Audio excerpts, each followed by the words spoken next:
In the future, earthquakes have become so common that they have become daily news, and millions of people are losing their lives due to natural disasters. Many countries like Turkey, China, and Côte d'Ivoire are suffering from recent earthquakes.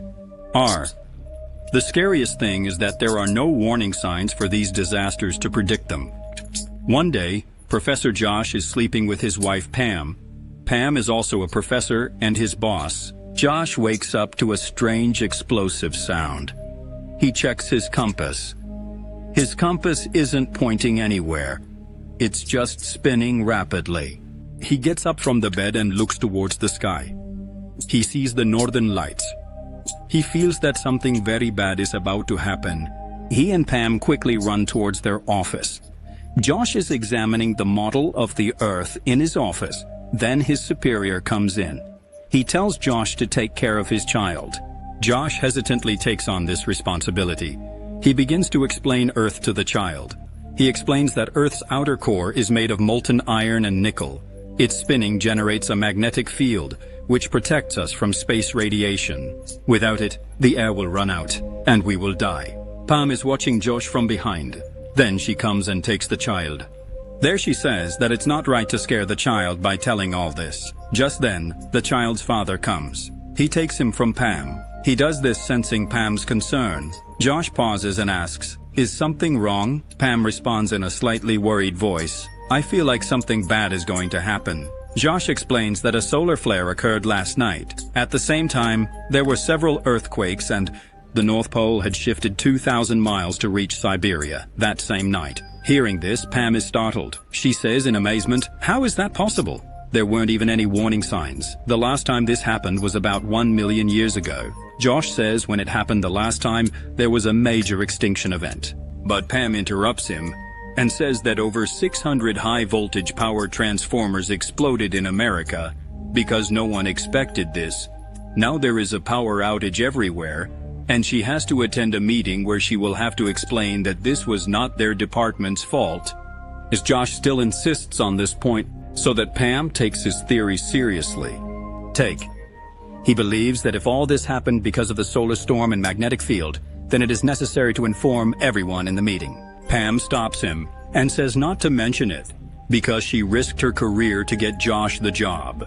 Then Pam and Josh go to the meeting where President David Live is present. Representatives from CRN and people from the Ministry of Energy are also sitting with them. The president angrily asks, "Why weren't we prepared for the incident last night?" To this, Pam replies, "All our instruments failed due to the sudden intense wave of solar flares last night. Gone.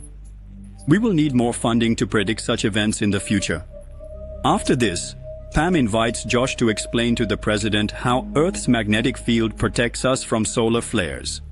Josh takes advantage of this opportunity to tell the president that Earth's outer core is slowly slowing down, and we are losing our magnetic protection. He requests to use CERN and the New York Collider to create 2 black holes to find a solution to this problem. Dr. Zikri, who is the head of CERN, asks, "What is the real problem?" Josh explains, "Earth's magnetic field is rapidly decreasing." But the president interrupts them, saying, "I just want to see that solar flares do not destroy our national infrastructure, like what happened last night. If the magnetic field completely stops, the solar flares will not only destroy the infrastructure, but also our atmosphere. The result will be that human life will end, and all continents will sink into the oceans." Josh then suggests that the core can be jump-started by using the collider. But the president does not understand how what he says is related to solar flares. Soon, they are asked to leave the facility. Josh still keeps warning everyone about the impending danger. Outside, Pam gets angry at Josh and asks why he said all that in front of the president. As she is scolding Josh, another earthquake occurs, which is even bigger than the last one, but thankfully, no one is hurt. After some time, Pam and Josh return home. Josh starts packing his things and tells Pam to come with him. But Pam refuses and says, "You should wait until people understand your theory." Josh tries to convince Pam that she should make thoughtful decisions. but Pam says she can't hold on to something that isn't proven. As Josh makes a decision from his heart, leaves his wedding ring on the table, and walks away. 3 years pass and the world has completely changed. Ice is melting, many cities have sunk, and everywhere there is devastation, where millions of people have lost their lives. A severe earthquake shakes the region, and now the Earth's magnetic field is almost gone. Our planet is now completely defenseless. Pam gets the news during the pole shift and goes home looking for Josh. Josh is packing his things in the boat. Pam tells him, "The Earth's magnetic field is weakening." Josh replies, "I told you so before." Pam insists that they should return to the office to help people. At the same time, without any warning, the flood reaches them. Josh hastily starts cutting the rope tethering the boat to the ground. Time is short, and a decision is necessary. But he gets submerged in the water. The flood carries him away. He tries to cut the rope and finally gets out of the water. Pam hugs Josh. She is happy that he is safe. Josh says, "The ice caps have melted and the world is falling apart." Pam tells him, "As many people as can be saved should be saved." Together they search for the remaining people and rescue 9 people. This includes 1 child. Later, on the deck of the boat, Josh, Fel, and Nick are talking. At that moment, the sunlight rapidly intensifies and burns Nick's forehead. Nick quickly runs inside to seek help. Meanwhile, Josh goes to Pam. Pam is driving. Josh tells her about the situation. The sky has become even darker. This is because the refraction of blue light has decreased with the loss of oxygen. They need to get out of this zone soon. Should. Pam and Josh talk for a while. Pam convinces him to pursue his idea. His idea is to jumpstart the Earth's core using 2 colliders. Josh then makes a plan. He will take Pam to New York, and from there, she will go to CERN, France. Pam goes down and tells the survivors, They reluctantly agree to the plan. Later, Pam tells Josh that he should be proud of his achievements. Josh should. Pam says that he has saved many people because he stuck to his theory. Josh apologizes for leaving her 3 years ago. The next day, they reach New York, and the path to the collider facility is blocked by debris. Josh tells everyone to clear the debris. The boat hits the debris, but the boat is slightly damaged. Upon reaching the facility, Pam informs the soldiers that more help is needed to stop the water. Josh tells some survivors to volunteer for this mission. Go ahead. Rob, Tom, Margaret, and her son Ron and Earl, who is a survivor, all move forward. Greg refuses to go because he believes this mission will not succeed. Josh tells Earl to protect Pam, no matter what happens. Then he leaves for France with the other survivors. Meanwhile, in New York, the team is quickly working to complete the wall. Pam explains her plan to the facility experts and asks them to run simulation tests. Their plan is to create a black hole from their location, and Josh will create a black hole from France. The plan is to stop both holes simultaneously to jumpstart Earth's outer core. Pam then sees that Ron is making 3-dimensional models of atoms and molecules. She praises his work, but his mother Margaret is upset. When their city drowned, Ron was holding her hand tightly. At that time, Margaret lost her husband. Pam tries to comfort Margaret. She says that it is not Ron's fault, but Marguerite is not ready to listen and leaves. On the board, Phil asks Josh how he navigates without GPS. Josh shows him his navigation system that uses gyroscopes and accelerometers so that their exact location can be determined. Phil is amazed by this technology, but does not fully understand it. In New York, they complete the wall and celebrate, but then a nearby power transformer falls into the water. Marguerite, who is standing on the wet ground, and Tom, who is holding a metal ladder, get electrocuted. Rob quickly saves Tom and prevents him from drowning. Earl immediately tells the soldiers to cut the power. Unfortunately, Marguerite's body burns from the inside, and she dies. Everyone is in shock seeing this, and Pam says not to tell Ron anything right now. Tell me. After that, Pam decides that she will go to a nearby coal gas burning station so that the collider can get direct power. Because without power, the collider will not run. But Earl insists that he has an electrician background and he will do this work. He reminds Pam that she had promised Josh that she will keep him safe. Despite everything, the boat gets caught in a storm, and due to prior damage, water starts coming in, slowing down their speed. There is only a little fuel left to reach France, and Josh wonders why the boat's speed is decreasing.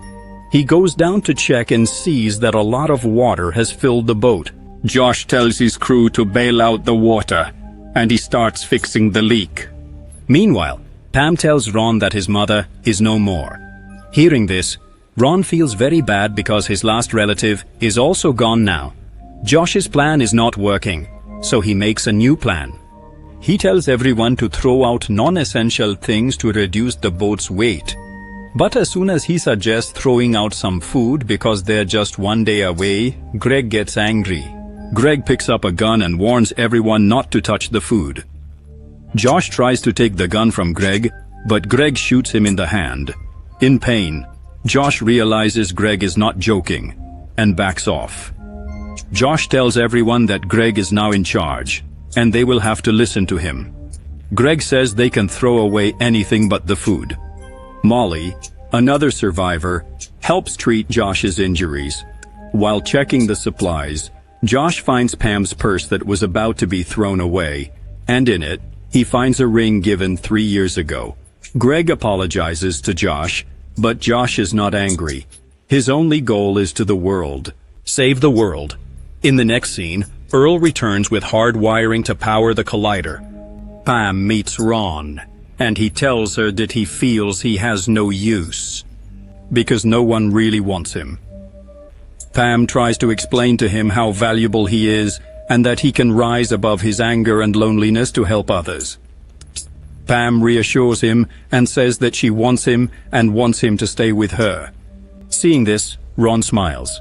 In the next scene, the boat lands in France, and Greg finds a van and a map for them. Without wasting time, they drive towards CERN, where the second particle collider is. Half of France and most of the world have been submerged in water.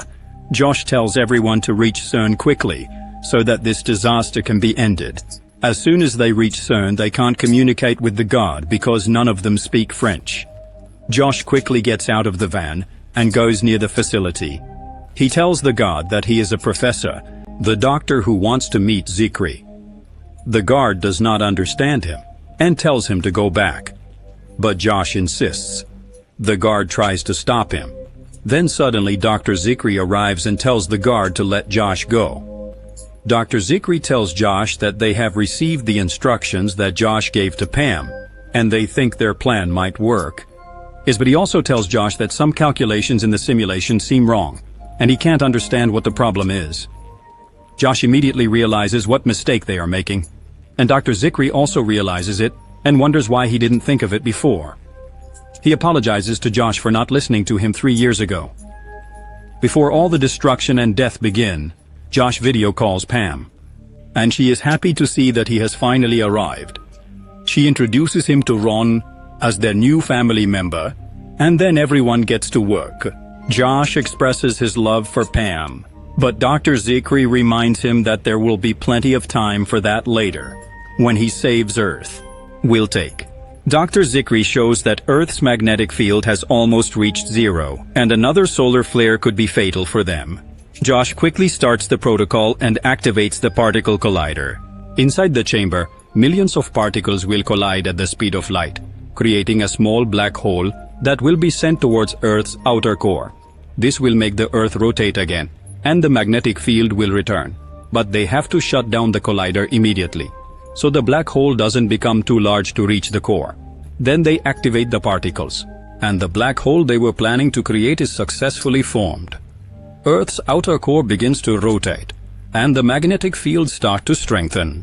When they reach the required level, Josh tells both to shut down the collider together. Josh's collider shuts down properly, but Pam's malfunctions and does not shut down. Now instability begins to increase, and the black hole starts moving towards the Earth's core. Pam tells everyone to evacuate quickly, while Josh asks Dr. Zikri to restart the collider. But by then it is too late, and the entire planet is at risk of destruction. Pam decides that she will cut the electrical wire of the collider and quickly goes outside. Showing courage, she picks up her axe and cuts the wire. But the wire has a lot of electricity, causing her to fall to the ground and become unconscious. Fortunately, she had stopped the black hole from reaching the core. Everyone at CERN celebrates. Dr. Zikri stands on a chair and congratulates everyone. Josh walks outside sadly, because he knows what might happen to Pam, and he is afraid that she might not survive. Just then, communication returns, and Josh gets a call from Pam's phone. But the call is from Ron, who is crying and tells Josh that Pam might not survive. Just then, Pam starts to move and regains consciousness. Ron quickly gives the phone to Pam, and she talks to Josh. Josh apologizes to her for leaving and asks if he can come back to live with her. Pam says yes and holds Ron's hand, showing that he is also part of their family. And the movie ends here. Tell us in the comments how you liked this movie. See you in the next video.